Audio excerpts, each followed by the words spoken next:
All right, we're live. What's going on, my fellow wealth creators? Matty Ice here. I've got a real treat for you guys today. I have the man himself, the father of the 401k, Mr. Ted Benna, here to share his knowledge and wisdom, not just about the 401k, but a lot of other things as well. Ted, really appreciate you being here, man. I've been looking forward to this conversation. Thank you, Matt. So glad to do it. Yeah, man. So I like I said, I've been pretty excited about this because it's interesting. You know, you and I were talking before we went live. I actually made a video defending the 401k the other day, and I still got massive pushback on it. I don't know if people just didn't watch the entire video, but I made a video about that 401k is not a scam. I can't stand when people call things a scam just to promote their own narrative or sell their whatever product it is that they're trying to promote. But, I still got the pushback. Oh, you're of course, the whole life guy is talking about the 401k because you just want to sell a policy, blah, blah, blah, whatever. It's no, that's not the case. We're trying to hear both sides of the story here. We're trying to learn how these things actually work, all these financial products, so that we can make an informed decision on what's best for us. And I thought, you know what? I saw one of your interviews, a couple of your interviews the other day. I was like, what better way to discuss the 401k than with the man that created it himself? Right. Well, probably a good piece of advice for starter for your listeners is that when you're listening to somebody who they have to knock something else, in order to make themselves look good, then you should be cautious, no matter what it is. Yep, I agree 100%. And it's a really big red flag. And here's the thing: I knock on I bash IUL quite frequently, but it's because I've listened to both sides of the story, and it's really, really misrepresented. But I never call it a scam. I've even made a video about that as well. And yeah, that's something that you have to be really cautious of. And in my opinion, is if what you have is so great, then you shouldn't really need to call a bunch of other things a scam or horrible, whatever, in order to promote what it is that you want to promote. Exactly. We don't need to stoop to that level. Bernie Madoff, the Bernie Madoff fund was a scam. The Fire Festival was a scam. Lots of other things were a lot of these multi-level marketing things are scams, pyramid schemes. But, what we're talking about here are financial products, 401k, IUL, dividend paying whole life insurance. These are financial products. They're just tools. They all have their advantages and disadvantages, pros and cons. And that's what we really need to consider before putting a bunch of money into these things so that we can decide, or we could figure out what's going to be best for our financial goals. So where I'd like to start, Ted, let's get a little background here. I want to start with the history of the 401k, and then I have 5 or 6 main questions and points that I want to cover about the 401k, and then we'll talk about the new plan that you have as well. I think it's you call it the Radish plan. It's a 401a plan. We'll definitely talk about that. But walk us through the history of the 401k, how you came across it, because there's some misunderstandings about how it came to be. It wasn't like a really brilliant congressman or anything like that. It's just you discovered part of the tax code and then put a plan in place to get these tax benefits for employers and employees, et cetera. And now there's trillions of dollars in it, right? So walk us through the history of the 401k. Matt, first misunderstanding is that I didn't discover something that was hidden. Many people knew about it. And I'm not going to go into the detailed background and history of it, but the enabling legislation was passed into law in 1978. Excuse me, it was part of one of the end of year tax bills. And what they did was they added paragraph K to section 401 of the IRS code. And 401 covers all types of retirement plans. Who's eligible, when they vest, et cetera, pension plans and whatever. So what happened was there was a type of plan, they were known as cash deferred profit sharing plans, that they were in limbo for a number of years. Treasury initially approved them, but then they became hesitant because they were concerned it was too big of a tax break for the high paid. All right. So they were in limbo for quite a few years. 1978, Congress finally eliminated, they passed legislation that said, well, now here are these plans how they're going to operate for the future. That happened in the fall of 78. That paragraph K became effective January 1 of 1980. Now, January 1 of 1980 came and went. No one was running around selling 401k plans. Right. It was not expected to be a big thing. Okay. And when I saw it in 1978, like everybody else, I said, oh, well, here it is. We finally have an answer. But, it's not that big a deal. So what happened in the fall of 1980, I was helping a bank redesign their retirement system and what they wanted to accomplish. And what was typical for these pre 401k plans was they replaced cash bonus plans. They became known as cash deferred plans. Okay. So the bank wanted to eliminate their cash bonus plan because the marginal tax rate for high paid at that point was 70%. Right. So here was a way to do it. I realized now we have a way to do this, and we can allow each participant, each employee to decide how much to take as cash, continue to use it as a bonus, or to defer and invest it for retirement. But the problem was for it to work well for the higher paid, we had to get broad participation for lower paid employees. So I came up with the first idea that there wasn't anything in section 401k that said you could do it. And that was adding a matching employer contribution. So I could go out to the employees and say, well, if you decide to invest this money for retirement, you're going to get some tax break, but you also get some more money from the bank. Right. And then once I did that, I realized, well, gee, this is a way that employees could put money in pre-tax themselves by having it taken out of their paycheck. Right. So that was the two creative pieces I came up with that no one else had. That you could take money out of your paycheck pre-tax, and to do that, you legally had to agree, you had to sign a salary reduction agreement.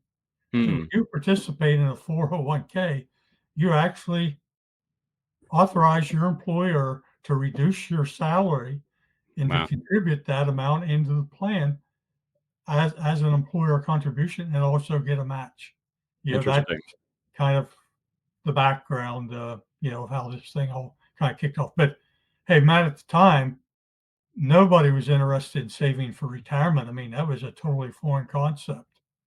So it took a lot of effort and time to get this thing launched. It didn't just was like, yeah, wow, let's everybody jump into this thing. Right. Because so that the employer match part, if like the employee side, that wasn't actually defined in the law in section 401k. Is that what you were saying? Correct. That's just something you guys started to do. But they also said you couldn't do that, right? And then eventually Congress came out with clarification on that and codified it. Well, what happened was it didn't say thou shalt not, so I took the more aggressive approach. Right. But ultimately, it was up to Treasury. What happens is Congress typically passes bare bones legislation. Right. And then, Treasury or Department of Labor, somebody else has to add all the meat around it. So that's what happened with this. Treasury, had to write the regulations. And so without, again, going into detailed background, I got the opportunity to interact with the guy at Treasury who was writing those regulations, to explain what we were doing. And right. He didn't give me any indication of what he was going to do, but I gave him some pretty serious reasons why he should support what I was doing. And eventually regulations came out in the fall of 80 that supported both a match, and employee pre-tax contributions. And That's what started to get it rolling. So your philosophy was, I'm not going to ask permission. I'll ask forgiveness later if there's a problem, right? But we're just going to do this and see what happens. And fortunately, my senior partner was hesitant to doing that, which is why we got blessings from a from a major Philadelphia law firm that, yeah, this is potentially doable. Nice. And then why he also wanted to gain access to Treasury to, not have them all of a sudden be surprised by this and trying to shut it down. Right. But another interesting piece of history, just take some time on it, is Ronald Reagan got elected in 1980 as president. And the big part of his platform was increasing savings and investment capital. Mm-hmm. That was a big part of it. And the way they were going to do that was they're going to make IRAs available to everybody. At the time, before that, only people who weren't covered by a retirement plan could contribute to an IRA. And so I got the opportunity to meet with Jack Kemp, who was the guy who was spearheading that legislation, and said, hey, look, you guys, you don't need to do that. This is going to be better. Right. By the way, it's going to be costing you billions of dollars, in a few years. Well, they didn't listen to that. They made IRAs, went ahead and made them available to everybody.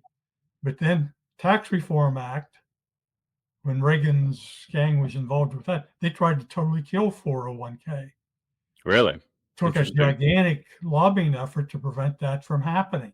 And what was amazing, here's a plan doing what he got elected to do. Right. That he's trying to shut it down. When I get interviewed by people would say, what do you think about this thing? And isn't there something better? Can we do something a lot better? And I say, look, 401ks certainly got its weaknesses. It was never intended to be the primary retirement, vehicle for workers, for sure. But I said, where would we be if Reagan had succeeded? Right. If we didn't have 401k today, what in the heck would we have? Sure. No, that's a good point. Yeah, that's really interesting. So there's a couple of things there I want to break down. One, that it wasn't meant to be the primary source of retirement income. I think also kind of like Social Security, like so many people rely on Social Security as a primary source of income, retirement income, and it was never meant to do that.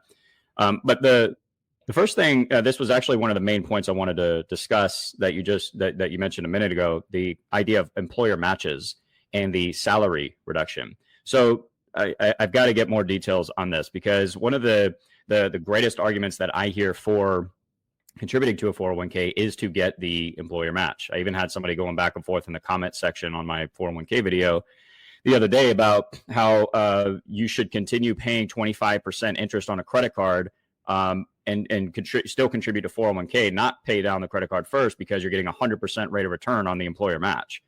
But what's interesting to me is that if this employer match, the only way to get it is taking a salary reduction. Is that actually free money? Because that's the argument that I hear from people a lot, is that you're getting free money. But if you're taking a hit in your salary, like, is it actually free money here? Like, how does that play into the free money arguments with regards to the employer match? Okay. Well, first of all, employers don't legally need to do a match, and there are very few that do 100%. Right. 25 cents, 50 cents, whatever level they can set. The biggest benefit 401k has had, Matt, and I learned this personally, and other workers who have told me, I've never been able to retire without this, is that what it does is it helps turn spenders into savers. All right. And I was one of them. Hey, when we started our own plan, we had 4 kids, a significant mortgage, and I didn't have free money. So, if I waited to the end of the month, to save whatever was left, it would have never happened. So I, although it was painful, took 6%, my 6%, and contributed, and got in our plan a 50-cent matching employer contribution. So yes, my 6% wasn't free money, but the employer's was. And if I didn't put my 6% in, I was not going to get the additional 3.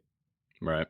So, I was getting 9% invested for my future, which I wouldn't have otherwise.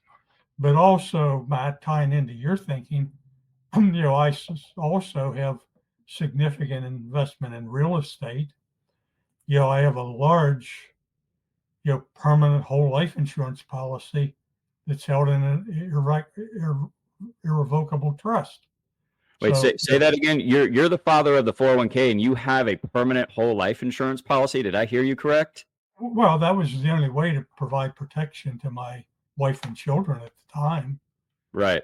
I It's mean, just my because 401k wasn't going to do it, and the Social Security survivors benefit wasn't going to do it. So, right. yeah, sure. It's interesting because the again, going back to the tension around these products, I think a lot of the times, like it gets to the point where you're supposed to do either or, right? Buy term and invest the difference, or you do whole life insurance. And my thing is like, well, why not do both? Because you can do both. You probably should do both, right? But when people hear that you have whole life insurance as well, like I heard that was a terrible investment, and that's a horrible place to put your money. And we'll get into that. But I just I find that fascinating that you have a much more you just have a much more holistic approach to your personal finances based on what is going to be best for you, not what society tells you you should do, which is max out your 401k. Whole life insurance is terrible. It's like, no, these products have very good advantages, disadvantages, or whatever, and they solve different problems.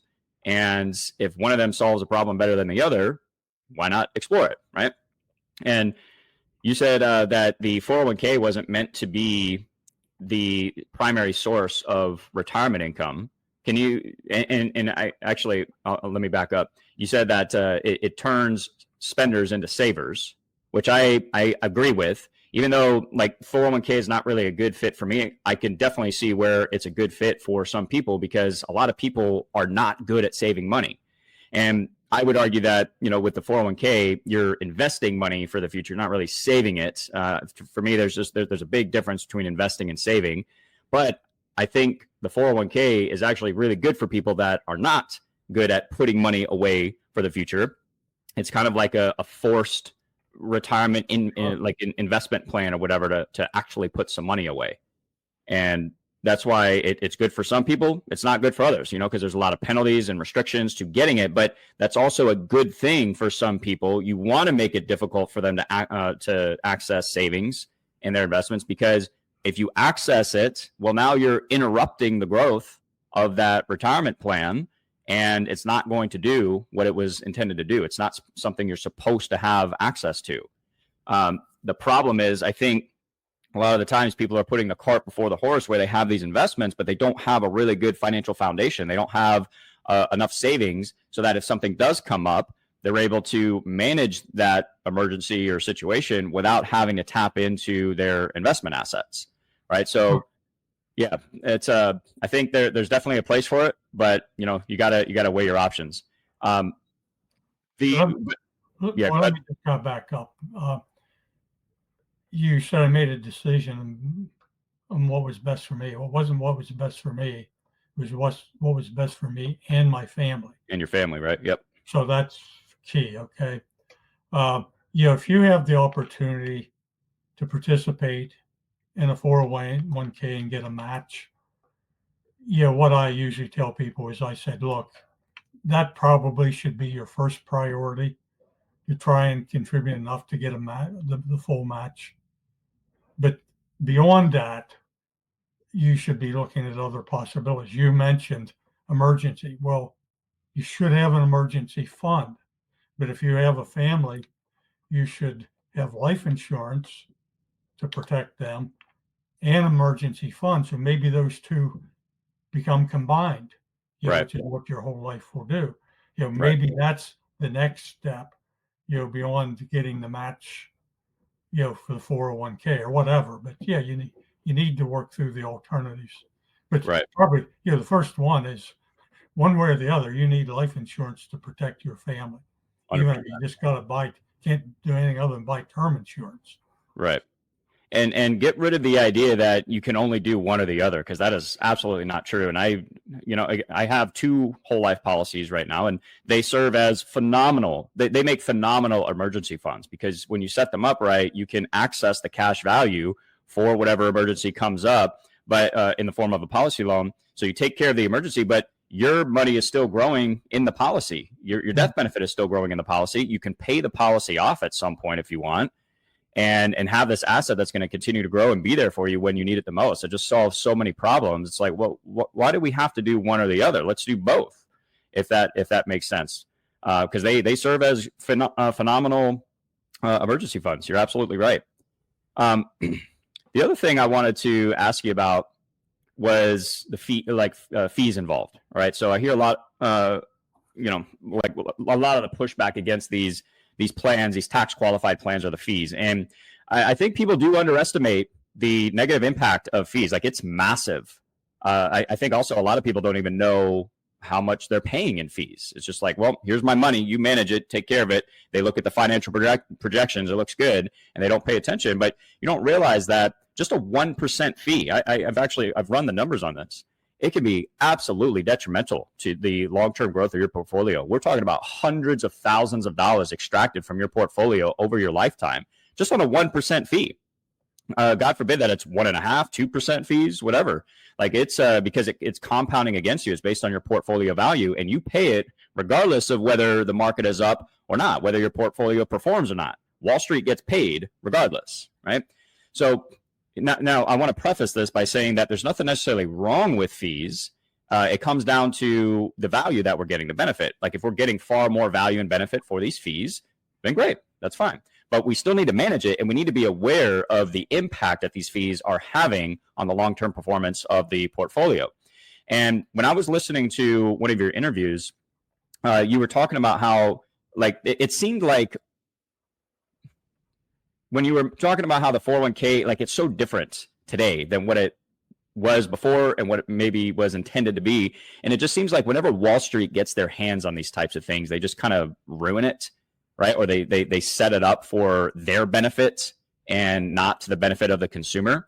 And that's what it seems like has happened, because it's far more complicated. There's far more fees, not necessarily within the 401k itself, but like what people are invested in, right? It kind of reminds me of like mortgage-backed securities in the 2008 financial crisis. The mortgage-backed securities, not a bad idea, actually. But as soon as Wall Street got their hands on it and they started selling these synthetic CDOs and all this crap, that's when it blew up the market. So it seems to me that 401k, once they get their tentacles on these financial products, that's where it can really go south. So talk to me about the history of the fees within a 401k, and then also the funds that people are typically invested in these. What's been the history of those? Well, originally 401k was very simple. They had typically two investment options. One was actually a guarantee backed by insurance companies, and the other was some kind of equity fund. So the ones we set up, Matt, the guaranteed fund, generally we're getting guaranteed returns net of any fees of anywhere from 5 to as high as 10% at one time. The equity, we would use a Vanguard fund, which had very low fees. Mm-hmm. The administrative fees and all the other fees were paid by the employer. Wow. That was the original approach. Which is not the case today. Which were extremely attractive to the participants. So then what happened is we got into what became known as bundling. Everything got bundled together in one place, like at Fidelity is the one I'll use as an example. So before that, and I'll use AT&T as an example, AT&T had a record keeper that they paid to provide the administrative services. They used their institutional money manager and their pension assets to manage the investments. And they charged typically around 0.1%. Okay. But what happened, their HR director, when I interviewed him for a book I was writing, said he was getting pressure to reduce his expenses at AT&T. So he was able to do that by shifting everything to Fidelity into a bundled arrangement. Okay. So now Fidelity did the record keeping and invested in their mutual funds. And he was able to justify that because he said he had participants that didn't like where they were investing because they couldn't look up in the paper every day. Yeah, they're institutional funds. So going to Fidelity satisfied some of the participants because they could look up the price in the paper every day. But now the price went up to 1% to participants from 0.1%. And I approached Fidelity at the time. I said, shoot, your pricing of 1% is okay, for retail customers, because that's typically what you're dealing with. But I said, now you're getting, $100 million or so of funds that are walking in. Certainly should have a much lower fee structure. And they said, well, we have to keep the same fee structure for everybody. Then, as you know, that changed. And eventually we got funds like American funds with about 10 or 15 different share classes, with different fee structures. Then the next thing that happened, and unfortunately I played a role in that, was helping to launch investment advisory services where participants could get help. Right. And the original intent of that with the firm I was working with was it would cost $10 to $15 a year to get actual investment advice, and that fee would be paid by the employer. And we would met with the mutual fund companies so that we could get a direct linkage for that service. And they would tell us, hey, look, we don't want some independent firm telling our participants in our plan how to invest their money because it might reduce our fees. We aren't going to do that.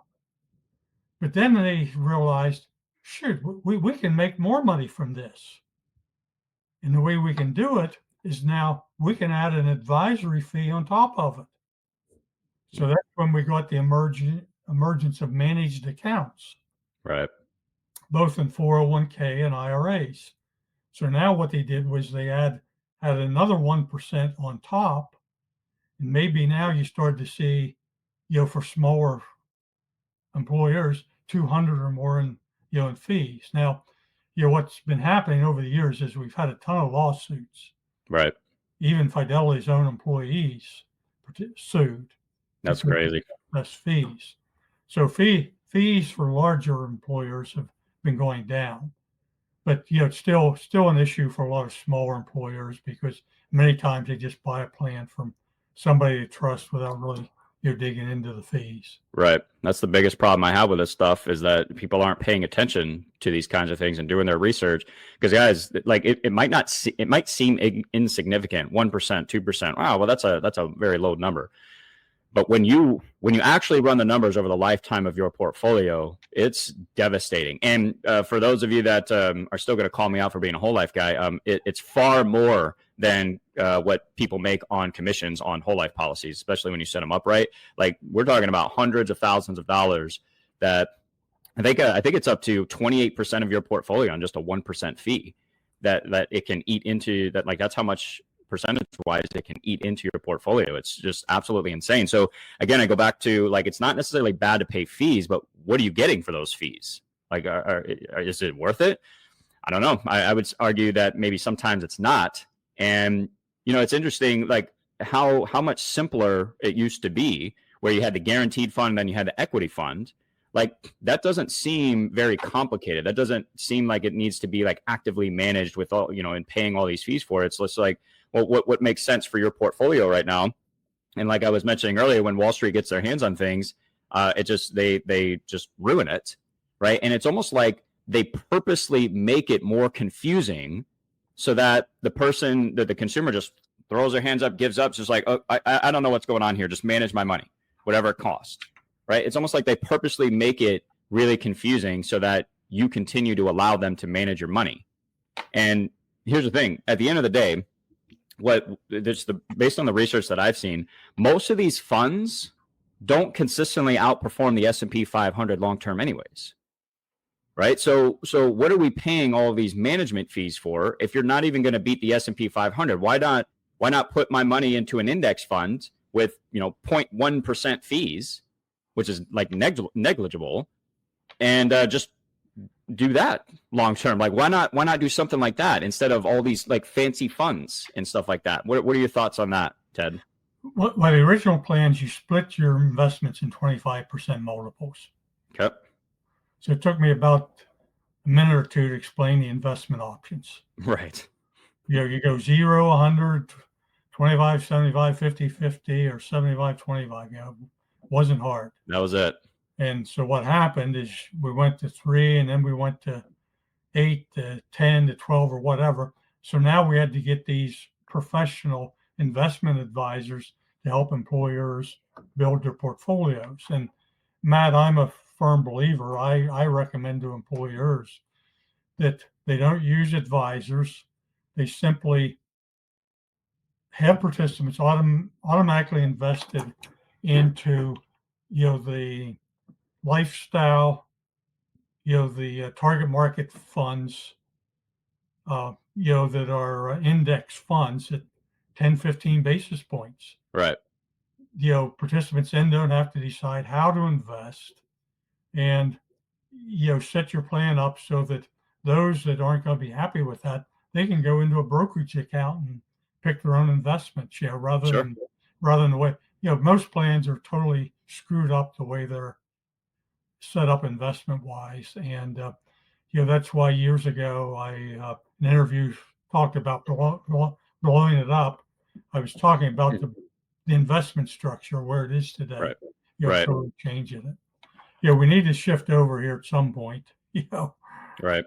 in our discussion, because, where I'm heading today is a whole different world. So, yeah, the like what it's become now, and when I look at the numbers of people's like 401ks when they reach certain ages, it's like it's not working out for a lot of people, and there needs to be someone needs to address it. Like there needs to be a shift here. There needs to be more consumer education, and I think we just need to go back to the simplified version of these things. We don't have to, like, I don't think personal finance is as complicated as it's made out to be. It's made to seem like it's complicated so that we hand over control of our money and Wall Street gets their fees.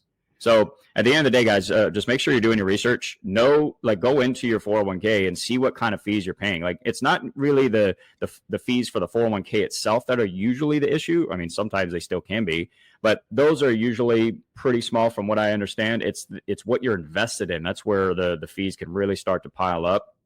And I would say maybe take a more simplified version of this plan here, because again, if they're not able to consistently outperform the S&P 500, what are we paying them for? It just doesn't really make any sense. Matt, what you get is you have what are called third-party administrators who get paid administrative and record-keeping fees.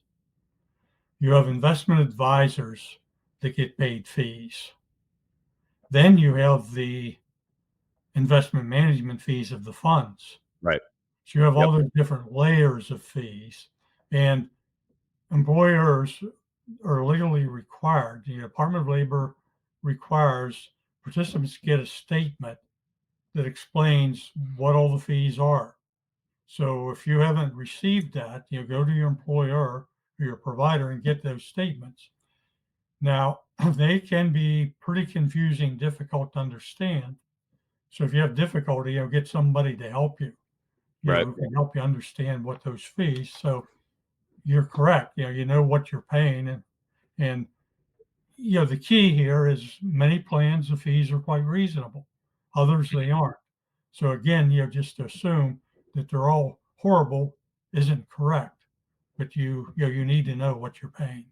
Yeah, absolutely. So pay attention to the fees, guys. It reminds me too of like when people say I've got a really good mortgage rate, interest rate on my mortgage, 3-4%.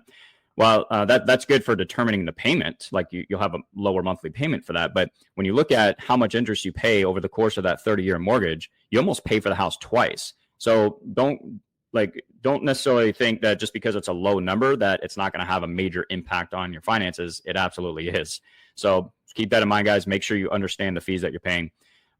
Next thing I wanted to ask you about, Ted, was the idea of tax deferral. All right.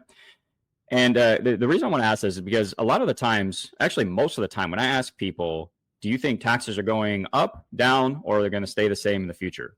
99 times out of 100, people say that taxes are probably going up. When you look at national debt, how much money the government is printing and spending, et cetera, most people think taxes are going up. So then my question is, well, why are you putting the majority of your money for the future into a tax deferred plan if you think taxes are going up in the future? Because the idea of tax deferral only really works if taxes stay. Well, what am I trying to say here?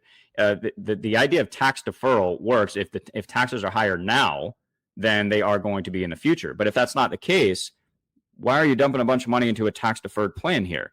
Just that part just doesn't make sense. So what are your thoughts on tax deferral, where you think taxes are going and how that's going to impact these plans? Because it seems like people are going to be paying a lot more in taxes on a much bigger number, kind of like the old cliche of paying, like, do you want to pay taxes on the seed or the harvest? It seems like people are going to end up paying more in taxes on a larger number if they do think taxes are going up in the future. Well, Matt, unfortunately, that's the asking that question alone is totally insufficient. I've written a paper on whether to Roth or not to Roth, because the people that push Roth, that's the only question they ask. And their conclusion is, well, if tax rates are going to go up, well, then why in the world would you save pre-tax? There are a number of reasons for that. First of all, saving pre-tax, you can save more money. You can build your nest egg faster than if you're doing it after tax. So that enables you to contribute, let's say, the 6% that'll get fully matched easier if you're doing it pre-tax. Mm-hmm. The other thing is building your nest egg faster is very important because life has many uncertainties. The idea that you're going to continue to work and your income continue to be going up forever until you retire may not happen, because you may get disabled, you may get laid off, number of things can happen. You may get divorced, whatever. Right. So if you need to tap your money before the 65 or whatever you were planning for, having a bigger nest egg when you need it to dip into certainly makes sense. Now, a few years ago, wrote 401k and IRAs for dummies. And when I did that, I went back through and traced what has happened to tax rates since the time that Roth was enacted. Mm-hmm. Tax rates are actually lower now than when Roth was introduced. So people who bought the argument that tax rates are going to increase, invested fearing that was going to happen, made the wrong decision. The other thing that will happen is most people, when they retire, are going to have a lot less taxable income than when they're working, because their salary is going to stop. So if your salary stops, there are very few people, unless they followed your education very well, are going to have higher taxable income because they have more assets to draw on to replace more than their salary. Right. So what happens, for the average person retiring, if 35 to 50% of their income is Social Security, well, that makes a gigantic difference on how much is, their income's taxable. So tax rates would have to increase a heck of a lot. Right. For it to be a major issue. Yeah. I got you. Yeah, because like even the idea of like so we have this sizable nest egg, and here's the thing: is like we don't actually know what tax rates are going to do, so we just have to make the best decision we can with the information we have. It's one of the reasons I love dividend paying whole life insurance, is because I don't have to worry about it. It has massive tax advantages in and of itself. But yeah, I mean, we don't know exactly what they're going to do. We can only make educated guesses, I guess. But like, even the concept of having the bigger nest egg, still, like, because in order to net the same amount that like a tax-free account would generate income wise, you'd have to take, like because when you start taking withdrawals from these 401ks from a tax deferred plan, like whatever you take is not net. You have to pay taxes on the income that you're taking now. So you have to take a significantly higher amount to net the same amount that you would from a tax-free account. But at least this way, you wouldn't have to work, like the taxes are already paid and you're not paying it on a higher number. That's the argument that I've seen. But I was just curious to hear your thoughts about like tax rates increasing and the impact on tax deferral, if that actually makes sense. So that was good clarification. Yeah, well, and I kind of disagree in another sense. 401ks for people who are making a pretty decent income, all right? So if you're making $150,000, let's say you're making income where you're federal, state, and local, you're taxed at 35% rate. So if you're putting money into a 401k, that's a 35% differential in terms of the amount you're investing. Right. And I'll use my oldest son. My oldest son, beginning of this year, got laid off by AWS, making $250,000. So if he had been putting 35% a year less into a whole life policy, at age 58, he would not have been in as good a position as he is with having his 401k 35% more going into it a year or more. Right. The employer match, fortunately, also had stock options, which it did well for him at Amazon. Right. Right. So, your tax rate bracket that you're in is a big issue. Right. For him, $250,000 a year salary.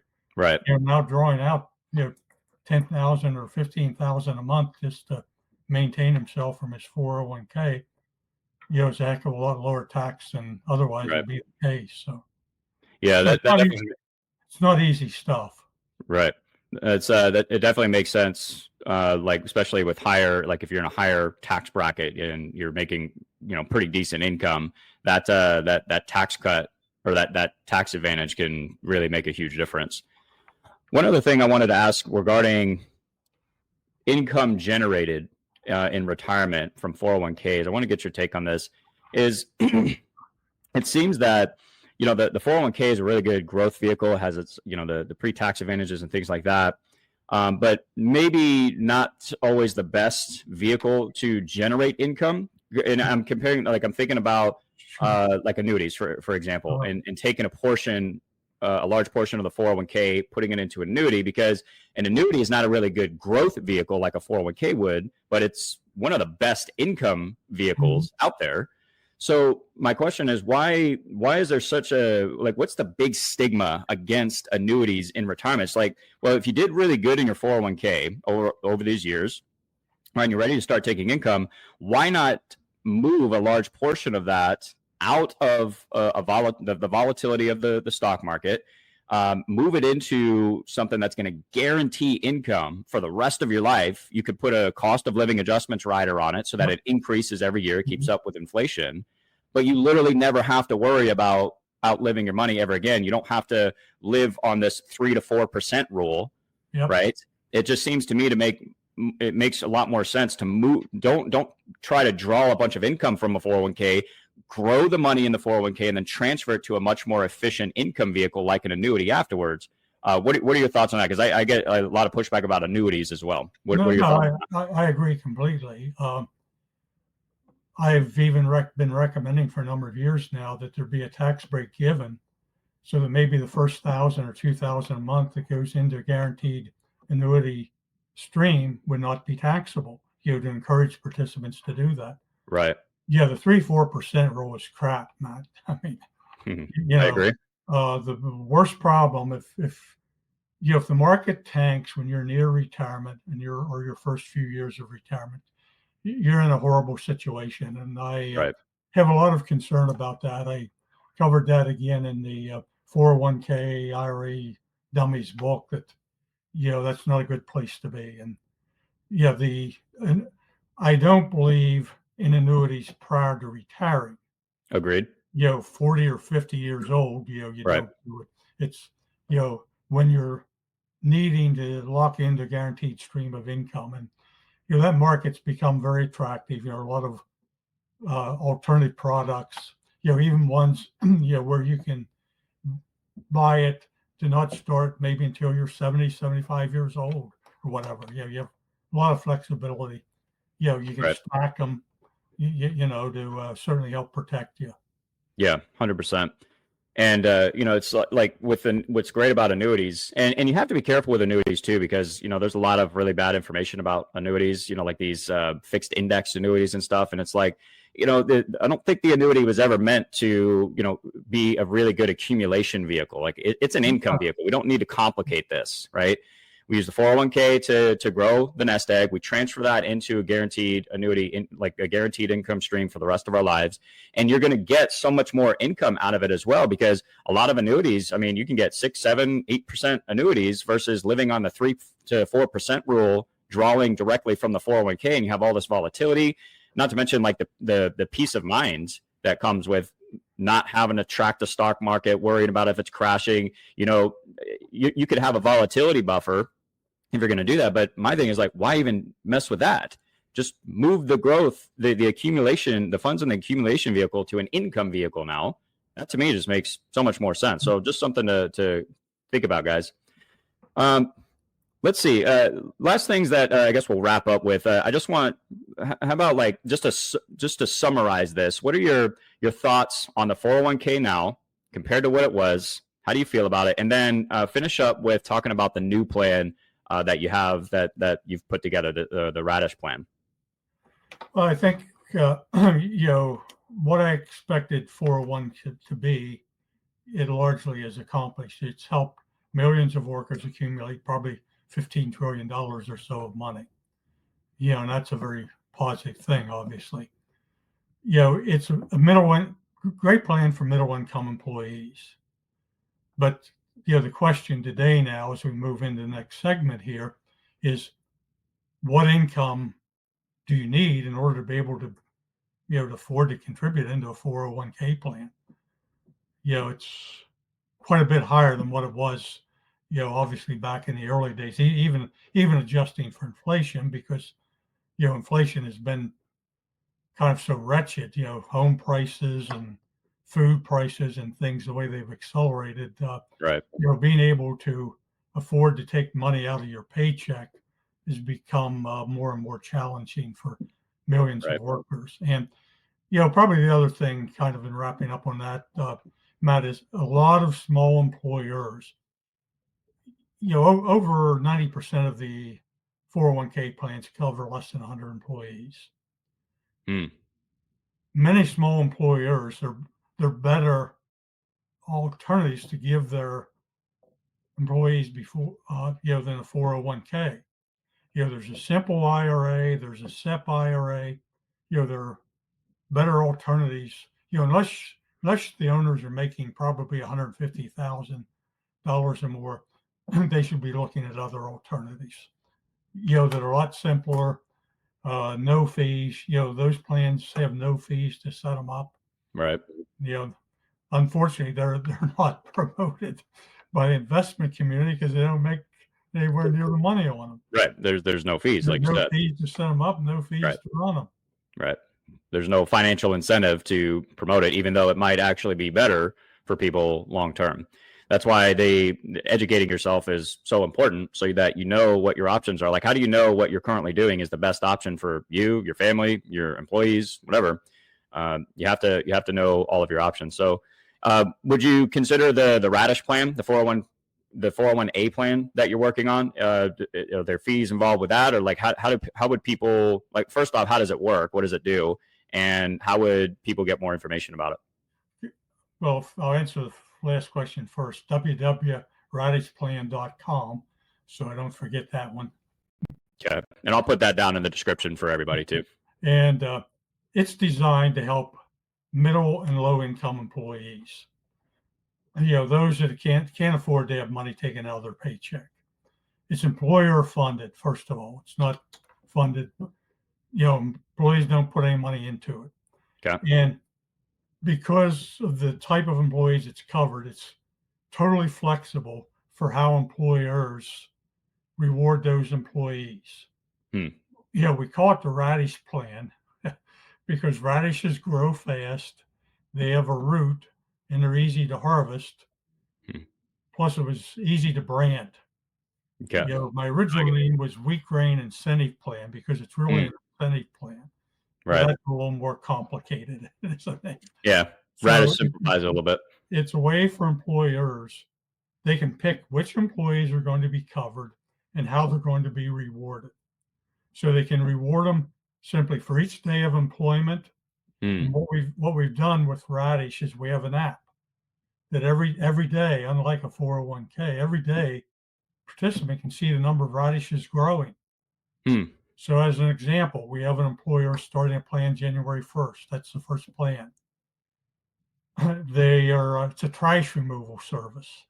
Okay. Their drivers will get 5 radishes every day. Their laborers will get 4. Okay. So they can, on their smartphones, track the number of radishes growing every day. That's cool. Employer pays all the fees. They make all the contributions. So the radishes will be worth $1. The employer can set what value they'll have. The radishes will be worth $1. So at the end of the month, the employer will make a cash contribution into the plan, and it'll get invested into money market funds. Okay. Which are running around 5%. And that's what happens to them investment wise. The idea here is we're looking to help people who never have money that's been invested in anything. Right. 401k, whole life insurance, savings account, or whatever, to actual experience having an account with real money in it that's growing. Right. And unlike a 401k, they will have access to it. So this plan, for example, after the first year, the employees can dip into it if they need to for any reason. Nice. If they need to buy new tires to get back and forth to work, or down payment for a car, whatever, they can dip into it. The only requirement is they have to withdraw at least $500. You can't say, well, I'm going to draw out $50 to take my significant other out to dinner tonight. Right. Be something more meaningful. Sure. And the employer, if they want, can retain the right to approve the reason the money is going to be withdrawn. If they want to put that restriction on it. Right. So it sounds like there's a lot more flexibility from the employer's standpoint, right? So they can control you said they can control the value of each radish. They can control like what the money is taken out for, to make sure that it's like actually an emergency or something like that. And I like it kind of gamifies it a little bit. It makes it kind of fun. Like the radish is growing. I like that concept. That's pretty cool. Well, the other thing is there are other ways they can be incentivized, maybe for safety rewards, all kinds of different reasons, turnaround time, whatever. I mean, gotcha. Sign-on bonuses. I mean, it's kind of like it makes me think of it being like an employee rewards retirement plan almost, like based off of the employee performance. They can earn more and more radishes, however the employer sets it up, and then that gets invested into whatever the employer decides, money market, maybe eventually in an index fund or whatever. Well, it's going to stay in the money market. Okay. Because because employees have access to it, and we don't want it going into something that will drop in value. Gotcha. Okay. So the plan is always to have it in like a safer vehicle, not investing in equities. Yeah. Now those that want a longer term, and let the money accumulate, we could set a threshold, for example, like $2,500. If you have that much or more in, you could roll it into a 401k or into an IRA. If you wanted to invest it, more aggressively, you can even buy permanent life insurance with it. Right. Use that to set up a policy. I love it. No, that's good stuff, man. So how do people set that up? Do they have to contact you directly? There's a place, Radish on the website. On the website? Okay. Gotcha. But it's not like, so if you're watching this and your employer probably doesn't offer it right now, then you want to bring this up, have, direct them to the website, book a call, book a demo, and see if that works. I really like that. I think that's a very cool idea. And again, much simpler, right? So, and it gives the employer a lot of control too. Yeah. One other thing too is if an employer doesn't have a plan, Matt, and they have less than 100 employees, they can get up to a $5,000 tax credit to pay for the cost of setting up and administering the plan, for up to 3 years. And they can get $1,000 per participant, for those making under $50,000 to help fund the employer contribution. Gotcha. So the employer doesn't have a plan. I mean, it makes no sense for them, not to try this, Sure. It's pretty much low risk. Can they do this even if employers are offering 401ks and other plans right now? Does it interfere with that? Yeah. We have some employers considering doing that too, again, a different type of system, Now also many states are mandating employers have to have plans. California, Oregon, Illinois, New Jersey, Maryland, 17 of them. So those states have set up payroll deduction IRA plans. So this would be an alternative, but even if employers have set up a mandated payroll deduction IRA plan, this is something else they could add and still get the tax credits, for setting up this plan. Nice. I love it. Cool. Well, we will link that down in the description if you guys want to learn more about that, bring it up to your employer, or if you are an employer, maybe consider booking a call. So we'll go ahead and wrap up with that, Ted. I want to be respectful of your time. We could probably talk for another hour or two about this stuff, but I think this was a really good start. Hopefully you guys found value in this. I know I certainly did. And at the end of the day, I just want you guys to have the information you need to make the best decision for you, whether that's going to be contributing to a 401k, doing a whole life insurance policy, stuffing your money under the mattress. I don't really care. You need to figure out what's best for you, but you can only do that when you understand how these things work. So, Ted, it's been an honor and a privilege having you. Really enjoyed this conversation and look forward to maybe doing another one at some point in the future. Okay, sounds good, Matt. Yes, sir. All right, guys. We'll talk to you in the next one. Take care.